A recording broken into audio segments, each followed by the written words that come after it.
Hey, what's up, everybody? Welcome back to another Story Time Saturday. This story is titled "The Nerd." Now, I know normally that title kind of something they say about like students in a negative way, but this is kind of a positive. It'll make sense at the end. All right, so this student I'm gonna tell you about. So let's start, say, my fourth grade year, my first year of teaching. There was a student in another classroom. I had developed a rapport with him. We had kind of a solid relationship, but I know his teacher was always like, I think he's just GT. So toward the end of the year, I knew that I would be looping with my students. So that same group of students from fourth grade, I'd be going to fifth grade with them. So when we put the class rosters together, I was like, hey, let me have him. I think I can push him. So it wasn't just, oh, he was GT. I want a GT student because he wasn't performing that way. So I was like, I think I can push him because we didn't know if he was going to be GT or not at that point. So I made it a point to, work with him at the beginning of the year. And that particular student in my classroom, I was like, hey, bro, the bar is going from here to here. And that's literally the conversation that I had with him. And at first, the first couple of weeks, he had some struggles with that, and he even asked like, "Why did you put me in your room and all this different type of stuff? You said you wanted to work with me." So he wasn't quite there yet. And then I remember he made a 100 like on a reading assignment. It really wasn't that hard to be honest with you. But he was like, "Oh, I made a 100, woohoo!" And then something about that, it clicked. Something clicked in him, and he kind of turned the trigger at that point. And that particular first 9 weeks, he ended up being like all eight on a roll, and so he kind of, for the most part, didn't look back. The second 9 weeks, he kind of struggled a little bit, so I had to kind of press on him a little bit because I wanted to maintain that standard, him being an honor roll student, because I know it was important to his mom.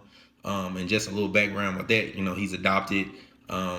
He's half white, half Hispanic, and he was raised by an older black woman as a foster mother, and she later adopted him. So he's being raised by something maybe not from his true background, but at the same time, she really was pressing on him, and so he kind of turned the corner. And then even with that, the part I'm leaving out is the fact that he had been put out of one of the other schools in the district.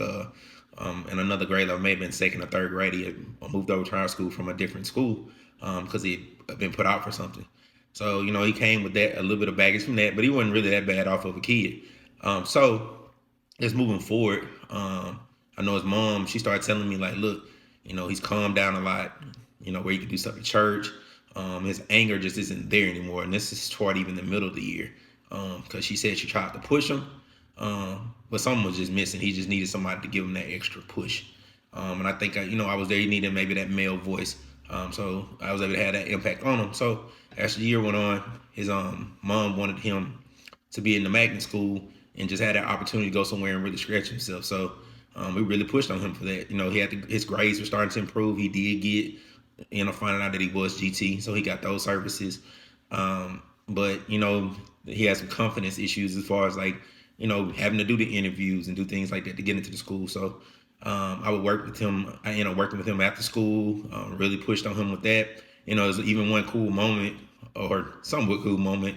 I was sitting with him outside of school waiting for his mom to pick him up, and I was like, that is so. It's almost like the reverse of what you hear about those kids waiting for their dads to pick them up on the side of the corner and they never come. But I'm out there waiting with them. Somebody out there waiting with him. As his moms come to pick him up. So just moving forward. He ended up doing pretty solid on some of his state assessments and things like that. He did get into the magnet school, and so he, was able to get to middle school and excel because I did keep up with him during that time. And one of the coolest things I remember was even his mom was telling me how he didn't do as well on some assessment. He was just upset about it, and I was like, yeah, that's what I'm talking about. Like, it's just that mentality that I love.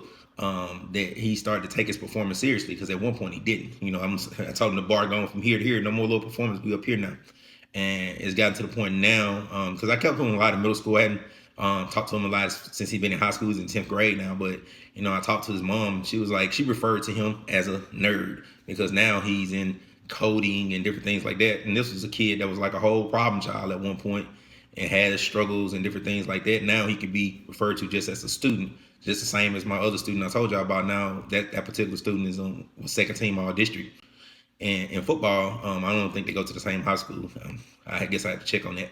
But it's just all these kids are in the same classroom. It's almost like a multiverse, and I'm even very much considering making a children's book based on that classroom, just these stories. Because I'm not even done telling stories just from that first phenomenal room. I feel like probably have 10 or 15 more I could share.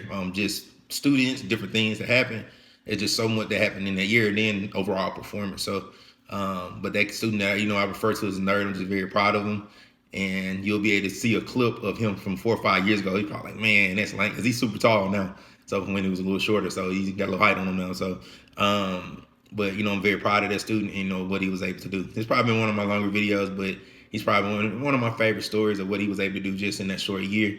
So I just want to thank y'all for listening. Hey man, make sure you share, stitch this, share some of your stories from the classroom, or just share it with friends.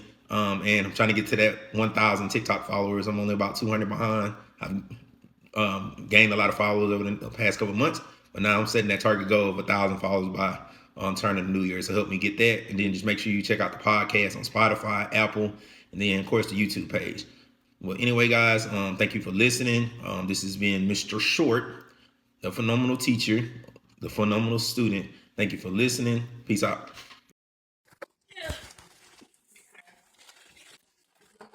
In paragraph 4, the phrase "just what the doctor ordered" means. You're A? Correct. Why did you choose that? Because, so,